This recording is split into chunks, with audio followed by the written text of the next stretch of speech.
اعوذ باللہ من الشیطان الرجیم۔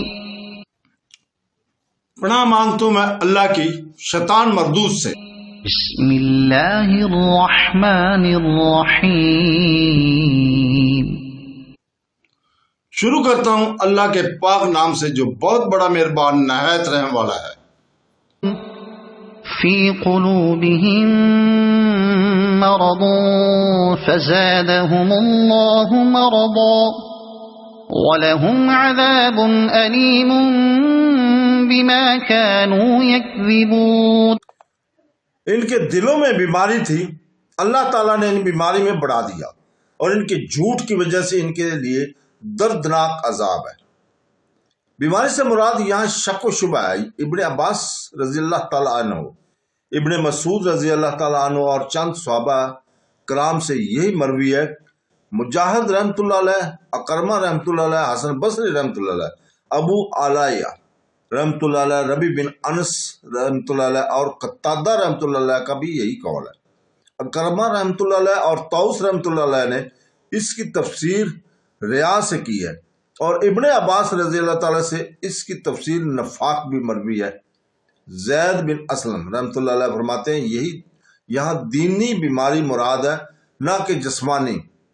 انہیں اسلام میں شک کی بیماری تھی، اور ان کی ناپاکی میں اللہ تعالیٰ نے اور اضافہ کر دیا، جیسے قرآن میں اور جگہ لکھا ہوا ہے، یعنی ایمان والوں کو ایمان میں زیادہ کرتی ہے اور وہ خوشیاں مناتے ہیں، لیکن بیماری والوں کی ناپاکی اور پلیدی کو اور زیادہ کر دیتی ہے، یعنی ان کی بدی اور گمراہی بڑھ جاتی ہے، اور یہ بدلہ بالکل ان کے عمل کے مشابہ ہے۔ یہ تفسیر اچھی ہے۔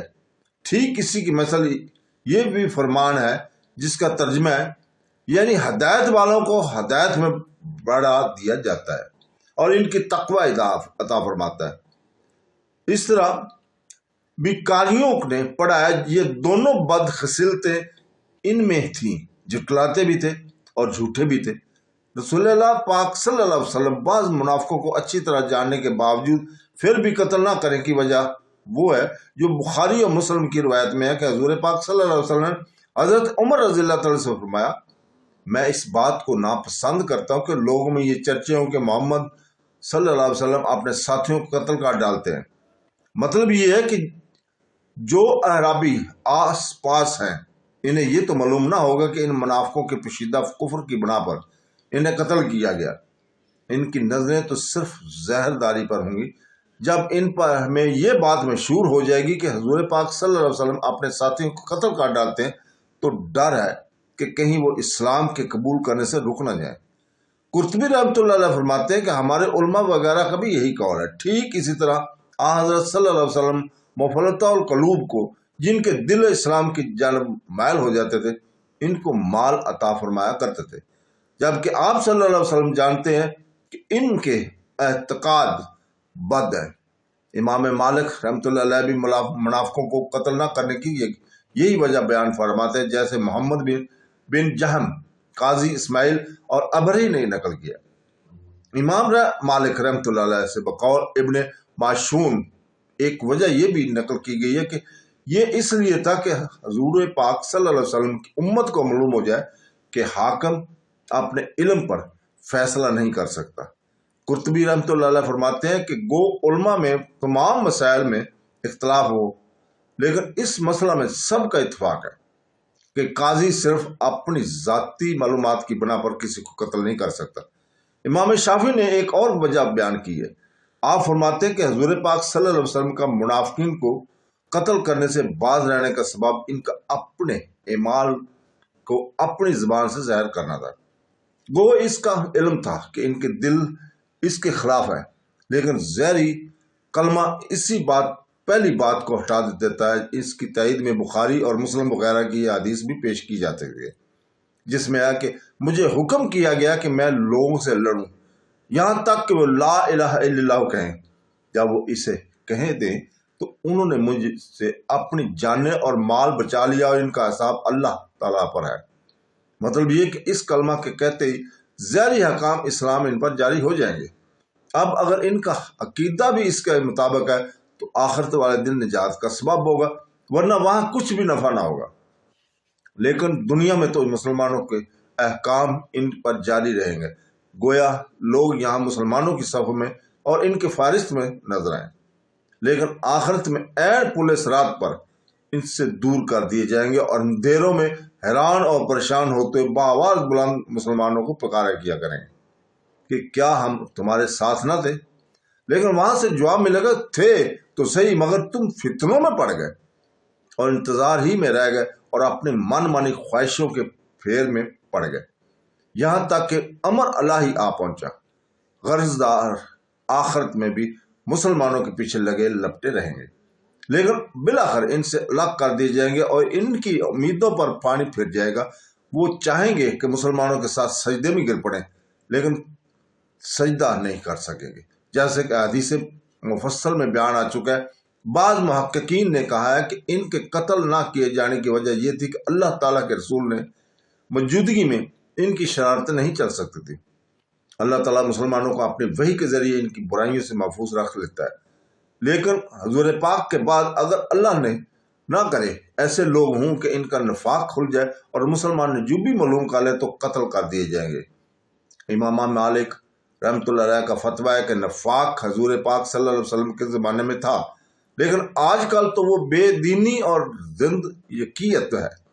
یہ بھی یاد رہے کہ زندیق کے بارے میں بھی علماء کا اختلاف ہے، جب وہ کفر ظاہر کرے تو اس کے قتل سے پہلے اس پر توبہ پیش کی جائے یا نہیں، اور وہ زندیق جو لوگوں کو بھی اس کی تعلیم دیتا ہو اور وہ زندیق جو معلم نہ ہو، اور ان دنوں میں فرق کیا جائے گا یا نہیں۔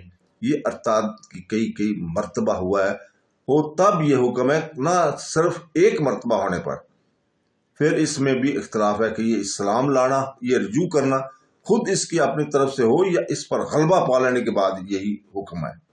غرض ان سب باتوں میں اختلاف ہے، لیکن اس کے بیان کی جگہ احکام کی کتابیں ہیں، نہ کہ تفاسیر کی۔ 14 آدمی نفاق کا تو اللہ تعالیٰ صلی اللہ علیہ وسلم کو قطعی علم تھا۔ یہ وہ بد باطل لوگ تھے جنہوں نے غزوہ تبوک میں مشورہ کر کے یہ امر طے کر دیا تھا کہ حضور پاک صلی اللہ علیہ وسلم کے ساتھ دغا بازی کریں۔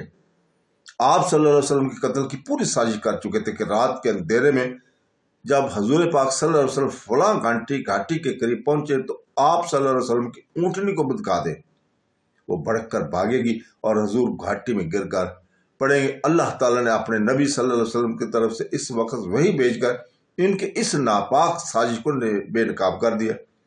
حضور پاک صلی اللہ علیہ وسلم نے حضرت حذیفہ رضی اللہ تعالیٰ کو بلا کر اس واقعے کی خبر دی اور غداروں کے نام بھی بتا دیے۔ پھر بھی آپ صلی اللہ علیہ وسلم نے ان کے قتل کے احکام صادر نہ فرمائے۔ ان کے سوا اور منافقوں کے ناموں کا آپ صلی اللہ علیہ وسلم کو علم نہ تھا، چنانچہ قرآن پاک کہتا ہے، جس کا ترجمہ ہے یعنی تمہارے آس پاس کے بعض اعرابی منافق ہیں اور بعض سرکش منافق مدینہ میں بھی ہیں، تم انہیں نہیں جانتے لیکن ہم جانتے ہیں۔ اور ایک جگہ فرمایا جس کا ترجمہ ہے اگر یہ منافق گندے دل والے اور فساد تکبر والے اپنی شرارتوں سے باز نہ آئے تو ہم بھی انہیں نہ چھوڑیں گے، اور مدینہ میں بہت کم باقی رہ سکیں گے، بلکہ ان پر لعنت کی جائے گی، جہاں پائے جائیں گے پکڑے جائیں گے اور ٹکڑے ٹکڑے کر دیے جائیں گے۔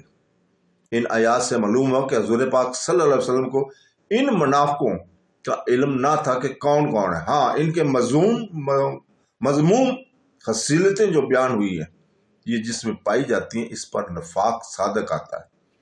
جیسے اور جگہ ارشاد فرمایا جس کا ترجمہ ہے یعنی اگر ہم چاہیں تو ہم تمہیں ان کو دکھا دیں، لیکن تم ان کی نشانیوں اور ان کے انداز گفتگو سے ہی ان کو پہچان لو گے۔